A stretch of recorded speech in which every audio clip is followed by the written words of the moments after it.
Hello, good evening, students. Today in Physics 11th class, we have finished the theory portion of the first chapter, Units and Measurements. जो first chapter इसी को बोलेंगे अभी हम लोग, और इसके चैप्टर के एंड में एनसीईआरटी में जो एक्सरसाइज दी है आज अभी हम लोग उसको सॉल्व करेंगे. शुरू के प्रॉब्लम्स थोड़े से इजी हैं, so we'll quickly rush through the solutions. Question number 1, ये fill in the blanks type का है. The volume of a cube, volume of a cube ये पूछा है किसी क्यूब का मीटर क्यूब में. इसका आंसर मीटर क्यूब में पूछा है क्यूब का, और क्यूब का जो एज है वो 1 सेंटीमीटर दिया हुआ है बच्चों, है ना. तो 1 सेंटीमीटर, तो वॉल्यूम ऑफ द क्यूब कितना होता है, ए क्यूब होता है, ये फॉर्मूला है ना. लेकिन ये आपको मीटर क्यूब में आंसर बताना, तो ये 1/100 आएगा, है ना. ये जो आएगा ये ए 1/100 आएगा, तो इसको भी हम लोग कैसा लिख सकते हैं, 1/100 का होल क्यूब. तो ये आ जाएगा 1/10 स्क्वायर होल क्यूब, यानी 1/10⁻⁶, ऐसा कुछ आएगा. So this can be written down directly as 10⁻⁻6 metre cube. तो ये फर्स्ट का फर्स्ट पार्ट है ना. शुरू के प्रॉब्लम्स देखकर अभी लगेगा कि हाँ ये तो बहुत इजी है. तो शुरू के प्रॉब्लम्स हैं भी easy. The surface area of a solid cylinder. अब सेकंड पार्ट में surface area of a solid cylinder पूछा है, जिसका रेडियस 2 सेंटीमीटर है और लेंथ और या हाइट उसकी 10 सेंटीमीटर दिया है. हाइट 10 सेंटीमीटर है और सरफेस एरिया आपको बताना है. किस में बताना है, मिलीमीटर स्क्वायर में बताना है. बस ये इसमें इंपॉर्टेंट है. अब इसमें अगर आपको सिंप्लीफाई करना है सरफेस एरिया, तो सरफेस एरिया का फॉर्मूला बच्चों क्या होता है, 2πr/h.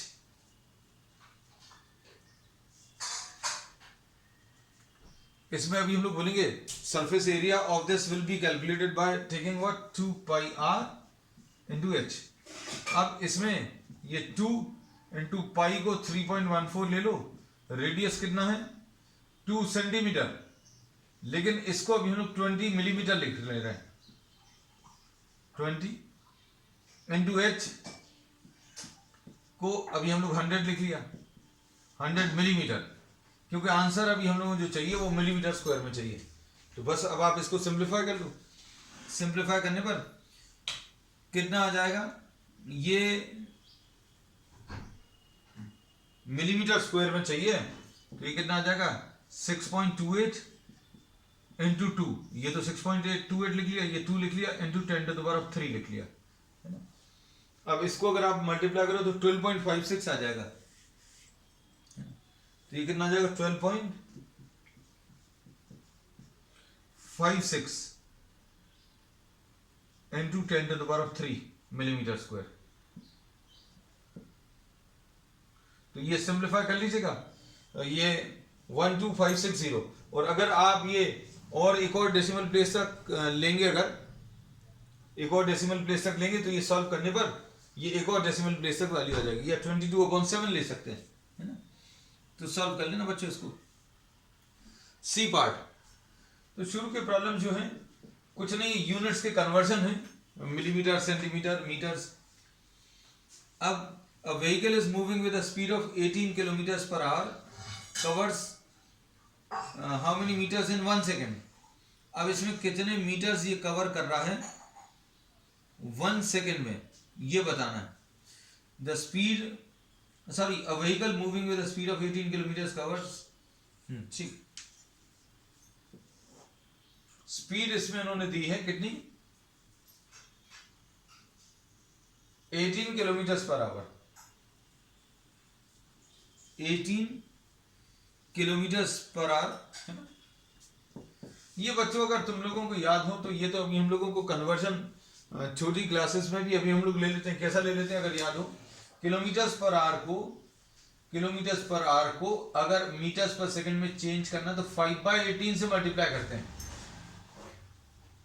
आप क्या करते हैं, इसको 5/18 से मल्टीप्लाई करते हैं, है ना.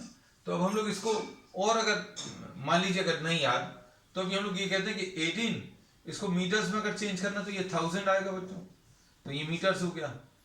और नीचे आवर है, इसको 60 इंटू 60। तो अब ये कन्वर्जन देख लेना अच्छे से, ये 2 जीरोस कैंसिल होंगे और 2 5 जार 2 3 जार, तो ये देखो जो अभी हमने फैक्टर बोला था ना 5/18, 5/18, तो ये वही आ गया 3 इंटू 6, तो 18 इंटू 5/18, तो आंसर इसका कितना आ गया 5 metres per second. 5 metres per second बच्चों, ये क्या आ गया, ये स्पीड आ गई है ना। तो अब हम लोग क्या बोलेंगे, distance will be equal to speed into time. Speed कितना है 5 है और टाइम कितना 1, तो आंसर इसका 5 मीटर्स आ जाएगा। So in 1 second this will be covering 5 metres. ठीक, अब इसके बाद नेक्स्ट है the relative density of lead is 11.3, it's density in grams per centimetre cube पूछा है। ठीक, अब देखो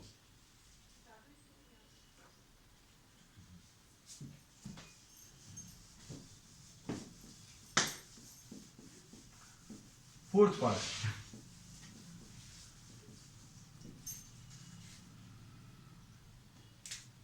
the relative density of lead is 11.3। First का भी relative density of lead is 11.3 and relative density बच्चों क्या होता है, it is the ratio of density of the given substance to the density of water।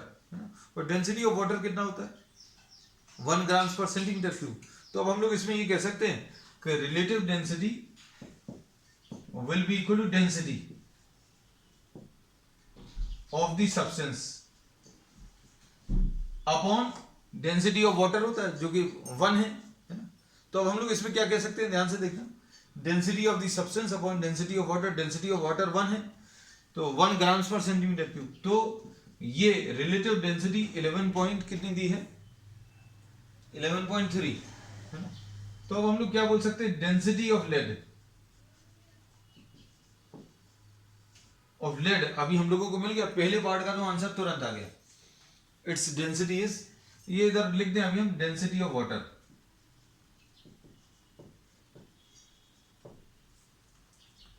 And density of water कितना होता है, density of water is बच्चों 1 grams per centimeter cube। Relative density of any substance is the density of the substance divided by density of water, और density of water कितना होता है 1 grams per centimeter cube है ना। तो ये नीचे वाली क्वांटिटी 1 है और ये 11.3 है, तो अब हम लोग ये कह सकते हैं that density of lead will be 11.3 grams per centimeter cube। ये डेंसिटी ऑफ लेड आ गया। अब क्या पूछा इसमें उन्होंने दूसरे पार्ट में, इसको केजी पर मीटर क्यूब में बताना है। अब केजी पर मीटर क्यूब में बताना है तो कैसे बताएंगे, density of lead, density of lead will be equal to 11.3 grams को केजीज में चेंज कर लो, ऊपर ग्राम्स लिखा है अच्छे से देखना, अभी ऊपर क्या लिखा है ग्राम्स, केजीज लिखना है तो क्या करोगे 1000 से डिवाइड कर दोगे, लो हो गया डिवाइड। अब सेंटीमीटर क्यूब, सेंटीमीटर को मीटर में चेंज करना है, नीचे सेंटीमीटर क्यूब है उसको मीटर में चेंज करना है तो कितना आ जाएगा 1/100 आ जाएगा। 1 सेंटीमीटर इज व्हाट 1/100 मीटर्स है ना। तो 1/100 कर दिया और क्यूब है तो ये लोग क्यूब लगा दिया तो ये मीटर क्यूब आ गया। तो अब इसमें कैसा मिलेगा 11.3 अपॉन आंसर, ये किससे मल्टीप्लाई हो जाएगा, ये पूरा का पूरा, यहां पर 6 जीरोस आएंगे नीचे और ये 3 जीरोस हैं तो 3 जीरोस बचेंगे, तो ये कितना आ जाएगा 1000 इंटू 1 अपॉन 6 बार 0, 6 बार 0 तो 3 बार 0 तो कट जाएंगे, ये 1000 ऊपर मल्टीप्लाई आएगा हो जाएगा 11.3 इंटू 10⁻3, तो ये 1.13 इंटू 10⁻4 लिख सकते हैं बच्चों, केजी पर मीटर क्यूब। अब इसको सॉल्व करने का एक तरीका और है। एक तरीका और क्या है, आप इसमें डायमेंशनल एनालिसिस का यूज कर लो। भाई कन्वर्जन अगर यूनिट्स का करना है तो कन्वर्जन ऑफ यूनिट्स अभी हमने तरीका आपको बताया हुआ है क्या, वो अभी हम आपको नेक्स्ट वाले प्रॉब्लम में डिस्कस कर लेंगे। और एक्चुअल में इस चैप्टर में आपको जो प्रॉब्लम्स करने हैं वो डायमेंशनल एनालिसिस का यूज करके आपको यूनिट्स को कन्वर्ट करना है। तो अब देखो ये सारी चीजें अभी हम आपको सेकेंड प्रॉब्लम में एक्सप्लेन कर देंगे।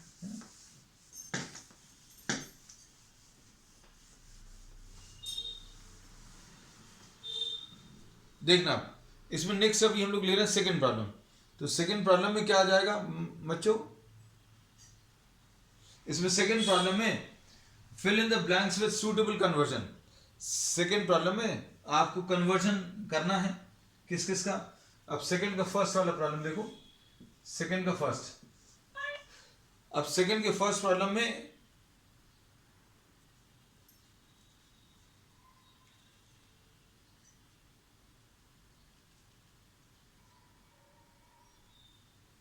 सेकेंड के फर्स्ट वाले में क्या दिया है, 1 kg metre square per second square, 1 kg metre square per second square को चेंज करना है।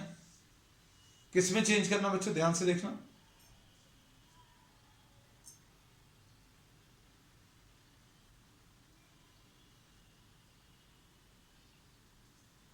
This is to be changed in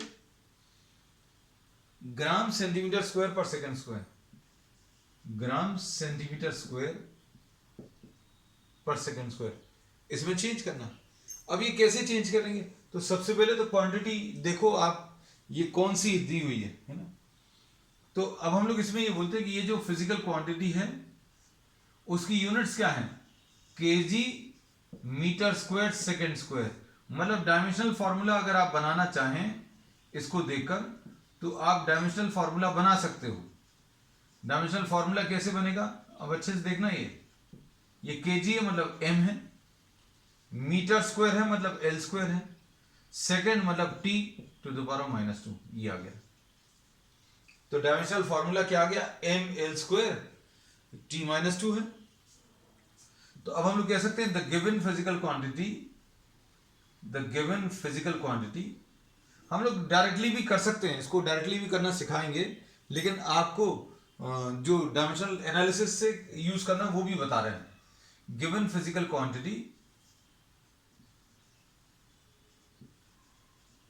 has dimensional formula which is given by this. कैसे निकाला, केजी की जगह एम लिख दिया, मीटर स्क्वायर की जगह लेंथ स्क्वायर लिख दिया, और सेकेंड की जगह टाइम टू द पावर -2 लिख दिया। अब देखो कैसा लिखते हैं अभी हम लोग, n1u1 is equal to n2u2। याद आया कुछ, अभी हम लोग n1u1, अब इसमें n1 कितना है देखो ध्यान से। अब इसको एक स्टेप और लिख लेते हैं, n1 यहां पर क्या लिख लेंगे, m1 l1 स्क्वायर और t1 -2 ऐसा लिखेंगे, और n2 ये लिख लिया, m2 लिख लिया, l2 स्क्वायर लिख लिया और t2 -2 लिख लिया। अब इसके बाद क्या करोगे, इसके बाद के स्टेप में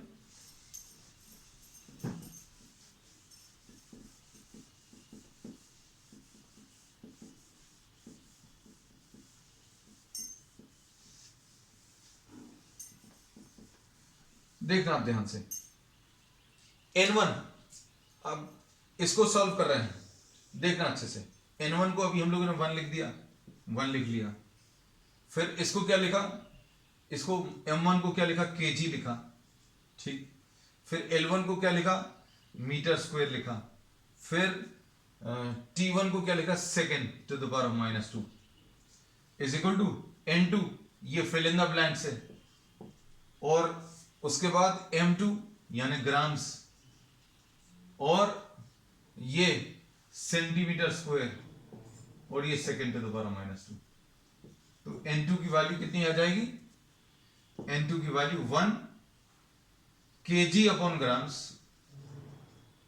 ठीक है, metre square upon centimetre square, second to the power minus two upon second to the power minus two. ये सारी क्वांटिटीज को इधर ले आए बस।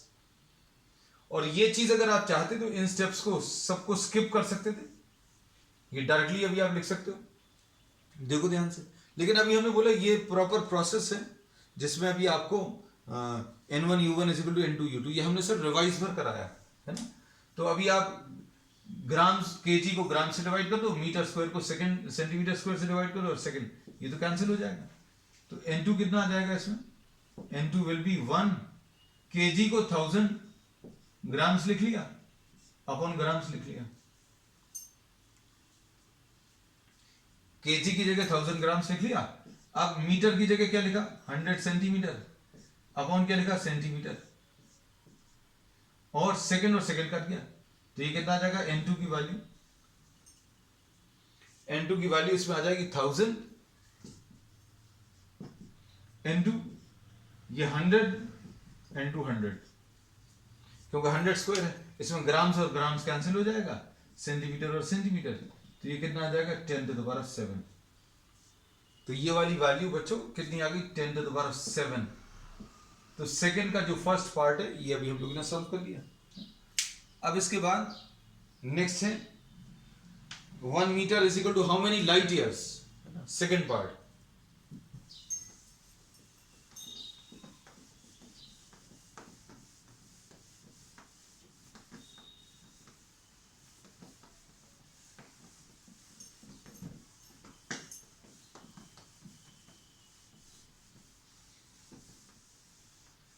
सेकंड वाला जो है ये तो बहुत सिंपल है,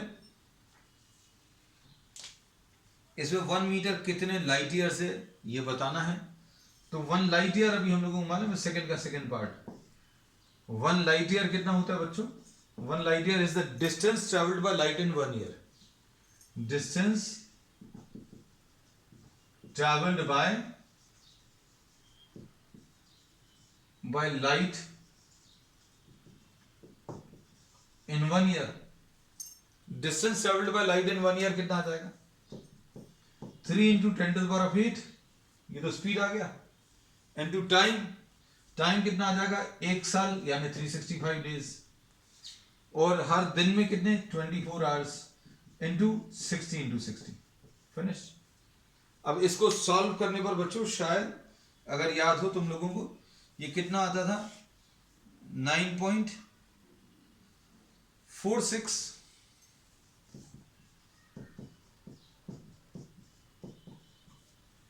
ऐसा कुछ आता था शायद मीटर्स 1 लाइट ईयर। अब लाइट ईयर पता चल गया तो 1 मीटर कैसे मिलेगा 1 अपॉन 9.46 इंटू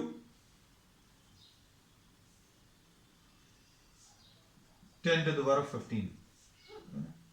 तो ये अप्रोक्सीमेटली अभी आप कितना मान सकते हो, ये 10 मान सकते हो, 10 इंटू 10 टू द पावर 15 यानी 10 टू द पावर 16, तो approximately 10 to the power minus 16 light years ऐसा कह सकते हैं।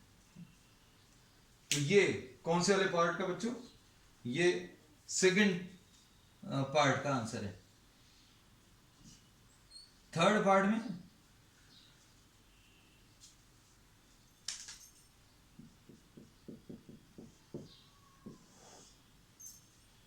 पार्ट में क्या दिया हुआ है और क्या पूछा 3 metres per second square, 3 metres per second square is equal to how many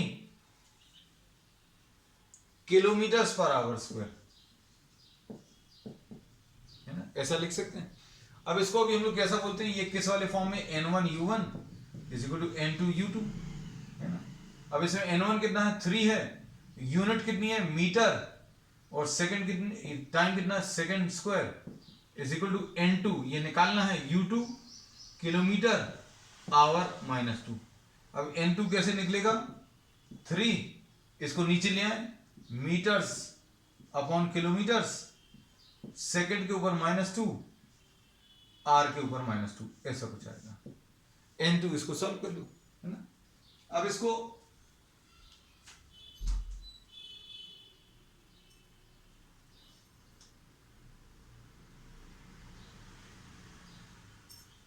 इसको सॉल्व करने में ये देखो n2 अगर सॉल्व करना 3 इंटू मीटर अपॉन ये कितना आ जाएगा 1000 मीटर्स, ऐसा कुछ आएगा, है ना। अभी अगर कैंसिल करना है बच्चों तो ये मीटर और किलोमीटर को सेम तो बनाना पड़ेगा। अब इधर क्या करेंगे, सेकेंड अपॉन आवर्स के ऊपर -2 लिख दिया, है ना। अब पूरे के ऊपर कॉमन लेकर -2 ऊपर लिख लिया।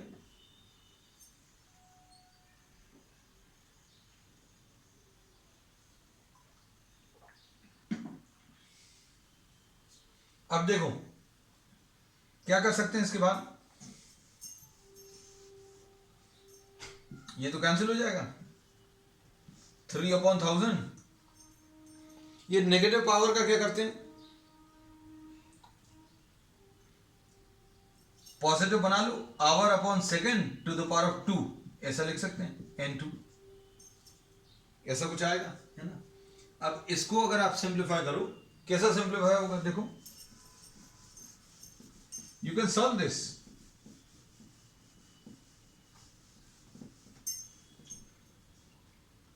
कितना आ जाएगा 3 ये 1000 था बच्चों, एक जीरो छूट गया हमसे, 3/1000 आवर्स को 60 इंटू 60 सेकेंड्स, नीचे भी 60 होल स्क्वायर, ये n2 आ गया। अब इसमें ये आ जाएगा 3/1000 n2, कितना आ जाएगा ये 3600 इंटू 3600, ऐसा कुछ आएगा, है ना, इज इक्वल टू n2। अब ऐसे 3 जीरोस तो कैंसिल हो जाएंगे, 1 और 1 2 और 1 3, है ना। अब सॉल्व करने पर कितना आ जाएगा, 1080 तो ये आ गया, 3 इंटू 1080 इंटू 36, ये n2 की वैल्यू आ गई, दिस इज व्हाट n2। अब इसको सॉल्व कर लीजिए, सॉल्व करने में 36 इंटू 1080 ये 1000 से अप्रोक्सीमेटली मल्टीप्लाई हुआ तो 36,000 से तो ज्यादा आएगा, 38 39 40,000 के करीब, है ना। तो इसको सॉल्व कर लेना, तो इसकी वैल्यू अप्रोक्सीमेटली ये 3.888, और ये सॉल्व कर सकते हैं यार, इतना 108 इंटू 36, 6 8 are 48, 6 3 8 are 24, 3 8 8 8 और 8, लो खत्म हो गया, 3 888 3 888 एंड 0 n2, ऐसा कुछ आ जाएगा, किसमें, किलोमीटर्स पर आर स्क्वायर, 3880। अब देखो नेक्स्ट वाला, ये भी कन्वर्जन का, this we have done in our regular classes में। अभी हम लोगों ने कन्वर्जन जो किए थे उसमें अभी हम लोगों ने इसको सॉल्व किया है, लेकिन अभी हम लोग इसको बता देना, ये क्या आ जाएगा, g की वैल्यू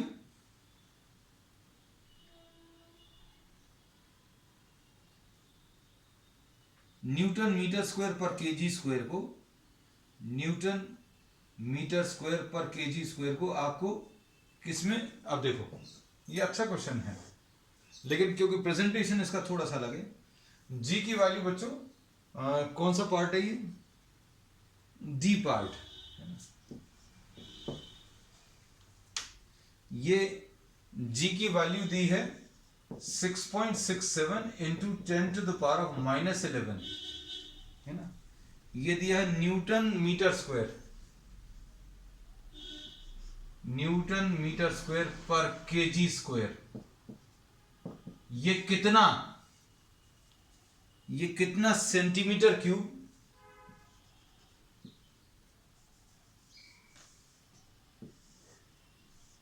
ये कितने सेंटीमीटर क्यूब,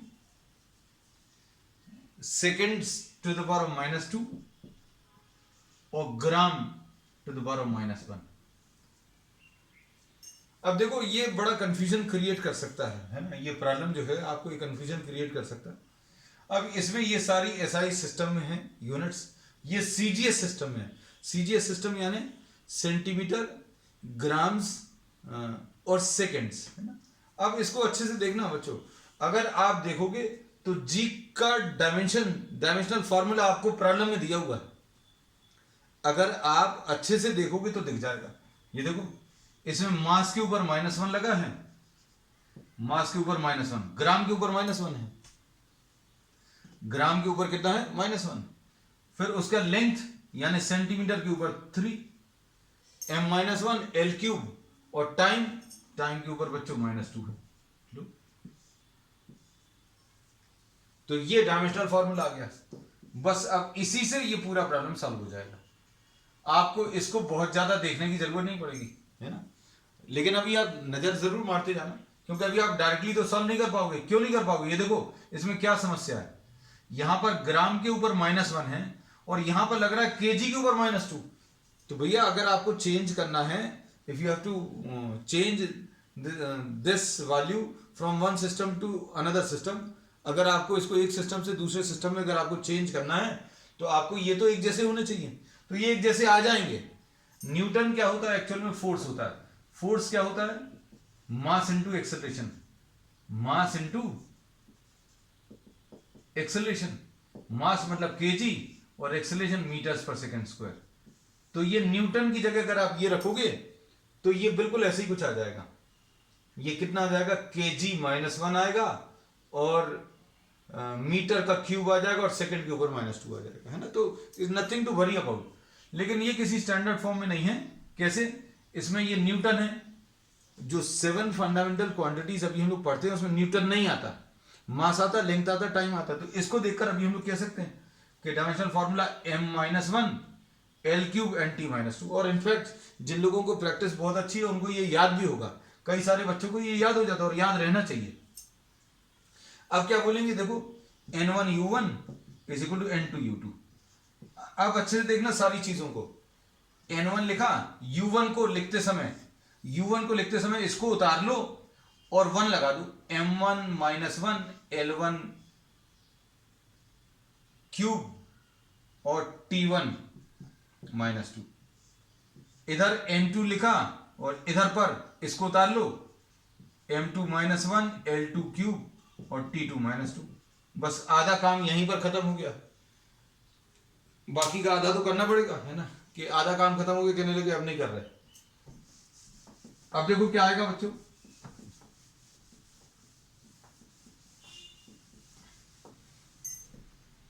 N2 निकालना है, N1 की वैल्यू मालूम है, एक स्टेप तो यहीं पर आ जाएगी, 6.67 × 10⁻11। और ये पहला सिस्टम, इसमें मास केजी में आएगा, केजी -1, मीटर का क्यूब और सेकंड -2। इधर N2 निकालना है, ये मास ग्राम में है, ग्राम -1, सेंटीमीटर क्यूब और सेकंड -2। बस N2 निकाल लो इससे। N2 कैसे निकलेगा? N2 will be equal to 6.67 × 10⁻11 kg -1 upon gram -1 और metre cube upon centimetre cube. ये सेकंड और सेकंड तो डायरेक्टली काट दिया, है ना। अब देखो सॉल्व करो इसको, तो कितना आ जाएगा? 6.67 × 10⁻11, ये आ जाएगा केजी अपॉन ग्राम के ऊपर whole cube, sorry (10⁻⁻1), metre upon centimetre का होल क्यूब। बस अब वैल्यूज रख लो, तो ये कितना आ जाएगा? 6.67। पावर नेगेटिव नहीं चाहिए, ये नेगेटिव पावर को पॉजिटिव कैसे बनाओगे? रेसिप्रोकल ले लो, तो ये क्या आ जाएगा? ग्राम्स अपॉन केजीज इनटू ये 100 सेंटीमीटर बच्चों अपॉन सेंटीमीटर का होल क्यूब। इसमें सेंटीमीटर और सेंटीमीटर तो कट जाएगा। अब क्या बचेगा? 6.67 × 10⁻11 और इधर क्या आएगा बताओ? ग्राम्स अपॉन ये 1000 ग्राम्स, ठीक। इधर पर क्या आ जाएगा 100 का होल क्यूब। अब इसमें क्या क्या कैंसिल होगा, क्या बचेगा, इसमें 6 जीरोस आ जाएंगे, इधर नीचे 3 जीरोस आ जाएंगे, है ना। अब इसको सॉल्व करोगे तो, अब इसको अगर सॉल्व करोगे तो क्या आएगा बच्चों, देखो 6.67 into 10 to the power of क्या -11 इंटू इधर 1000 बचेगा, क्योंकि 6 जीरोस आएंगे, नीचे 3 जीरोस कैंसिल हो जाएंगे, तो ये आ जाएगा 6.67 into 10 to the power of कितना -8। ठीक है बच्चों, अब आज के लिए इतना ही, and we'll continue with the remaining part of the exercise on the next one. That's all for today.